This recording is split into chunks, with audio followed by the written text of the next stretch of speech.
और चलिए सबसे पहले बात करते हैं न्यूज रूम लाइव में उत्तर प्रदेश की, जहां अयोध्या में चर्चित चंदा विवाद इन दिनों सुर्खियों में बना हुआ है। तो इस पूरे बयान को आपने सुना और बयान में आपने सुना कि कितनी सख्ती मुख्यमंत्री योगी आदित्यनाथ यहां पर बरतने की बात कह रहे हैं। जैसे कि उन्होंने कहा कि जांच भी जारी है, अगर किसी के पास कोई दस्तावेजी प्रमाण हो तो वो भी एसआईटी को उपलब्ध करा सकता है। लेकिन जब अयोध्या दौरे पर पहुंचे मुख्यमंत्री तो इसके मायने क्या है, दौरे के दौरान और किस तरह की सरगर्मियां रखी।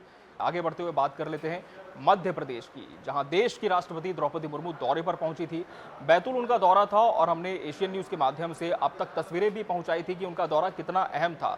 आज से ठीक 2 दिन बाद एक बहुत ही अहम तारीख है 21 जून, यानी कि एक ऐसा दिन जब लाखों अभ्यर्थी एक बार फिर से नीट की पुनर्परीक्षा में शामिल होने जा रहे हैं। और अब बात करते हैं छत्तीसगढ़ की, जहां एक पेड़ मां के नाम इस अभियान को अब वृहद स्तर पर आगे बढ़ाया जा रहा है। तो किस तरह से पूरा वाक्य सामने आया है, क्या कुछ नया मोड़ जांच के दौरान देखने को मिला है। हमारे साथ इस समय लखनऊ से bureau head Abhishek Sharma phone line पर जुड़ चुके इस खबर पर।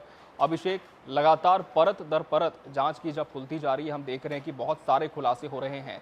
चढ़ावा चोरी से पूरा ये जांच का प्रकरण शुरू हुआ और अब ठहर गया है जमीन की हेराफेरी पर। अब तक की जो जांच इस पूरे मामले में हुई, अभिषेक, क्या तथ्य टीम को मिले हैं, किस तरह से जमीन की हेराफेरी की गई जब प्रक्रिया पूरी की जा रही थी मंदिर निर्माण की, और कब तक नामों का खुलासा हो सकता है कि कौन कौन से ऐसे बड़े नाम इसमें शामिल हैं जिनकी अहम भूमिका इस हेराफेरी में है। अभिषेक, सहयोगी विष्णु कसेरा इस खबर पर हमारे साथ जुड़ चुके हैं फोन लाइन पर। विष्णु, बड़ी बात है कि टूटा हुआ तार था और इस पर किसी का ध्यान लंबे समय तक नहीं गया। अगर बिजली विभाग का ध्यान जाता तो शायद आज इन भालुओं की मौत नहीं होती।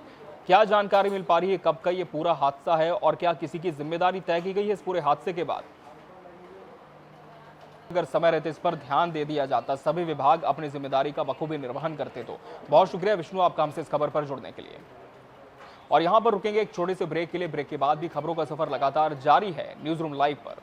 बात करेंगे मध्य प्रदेश की, जहां मुख्यमंत्री डॉक्टर मोहन यादव और केंद्रीय मंत्री मनोहर लाल खट्टर उज्जैन पहुंचे। राजधानी रायपुर में प्रदेश के उप मुख्यमंत्री अरुण साव का विभिन्न विषयों पर बयान सामने आया है। उन्होंने कहा कि केंद्र में नरेंद्र मोदी के नेतृत्व में सरकार लगातार बेहतर काम कर रही है।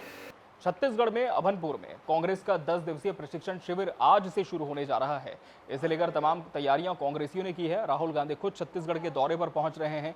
किस तरह की तैयारियां हैं और क्या कुछ नतीजा इस पूरे प्रशिक्षण शिविर से निकल सकता है, तमाम विषयों को लेकर प्रदेश कांग्रेस कमेटी के अध्यक्ष दीपक बैस से खास बातचीत की हमारी सहयोगी छाया जायसवाल ने। इस बुलेटिन में बात करेंगे देश प्रदेश की तमाम बड़ी खबरों की। उसके पहले एक नजर डालेंगे सबसे पहले उन खबरों पर जो बनी है आज की हेडलाइंस। तो राहुल गांधी का दौरा कई मायनों में अहम कांग्रेस के लिए होगा, लेकिन आपको बता दें कि भाजपा लगातार उनके दौरे पर हमलावर है। बता दें विधायकों ने इस पर पलटवार करना शुरू कर दिया है। रायपुर दक्षिण से भारतीय जनता पार्टी के विधायक सुनील सोनी, उन्होंने राहुल गांधी के दौरे को लेकर तंज कसा। वहीं धरसींवा विधायक अनुज शर्मा ने भी तंज कसते हुए बड़ी बात कह दी है। उन्होंने कहा है कि राहुल गांधी के दौरे से कांग्रेस को कुछ भी फायदा नहीं होने वाला। इसके पहले भी राहुल गांधी छत्तीसगढ़ की धरा पर आए हैं, लेकिन बावजूद इसके नतीजा क्या हुआ, कांग्रेस विधानसभा के चुनाव हार गई। बता दें आपको कि इस दौरे पर लगातार बयानबाजी हो रही है। क्या कुछ कहा है नेताओं ने, आपको सुनाते हैं। आज अंतर्राष्ट्रीय योग दिवस है। 21 जून की ये तारीख इतिहास के शब्दों में 2014 में ही दर्ज हो गई थी और लगातार 12 सालों के बाद भी आज जश्न के तौर पर योग दिवस मनाया गया। वहीं छत्तीसगढ़ की राजधानी रायपुर की सेंट्रल जेल में भी सामूहिक योगाभ्यास कैदियों ने किया। जी हां, जो बंदी यहां पर अपनी सजा काट रहे हैं जुर्म की, उनके लिए भी विशेष व्यवस्था यहां पर की गई थी।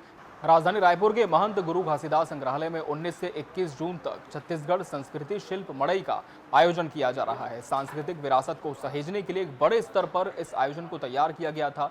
अगर आप भोपाल के किसी सरकारी अस्पताल में जाएंगे तो वहां पर आपको लंबी लाइन में लगकर अपनी बारी आने का इंतजार नहीं करना होगा। कोई पुरानी पर्ची भी संभाल कर नहीं रखनी होगी, क्योंकि अब अस्पतालों की जो व्यवस्था है वो पूरी तरह से डिजिटल होने जा रही है। आयुष्मान भारत योजना, जो कि सालों पहले सरकार की एक महत्वाकांक्षी योजना के तहत शुरू हुई थी, लोगों को स्वास्थ्य के क्षेत्र में लाभ दिलाने में इस योजना ने बड़ी भूमिका निभाई है। अब ये भी और ज्यादा पारदर्शी होने जा रही है। आखिर कैसे अब व्यवस्थाओं का संचालन होगा और मरीजों को इससे क्या फायदा होगा, देखिए हमारी इस खास रिपोर्ट में। इस बुलेटिन में बात करेंगे देश प्रदेश की तमाम बड़ी खबरों की। उसके पहले एक नजर डालेंगे उन खबरों पर जो बनी है आज की हेडलाइंस।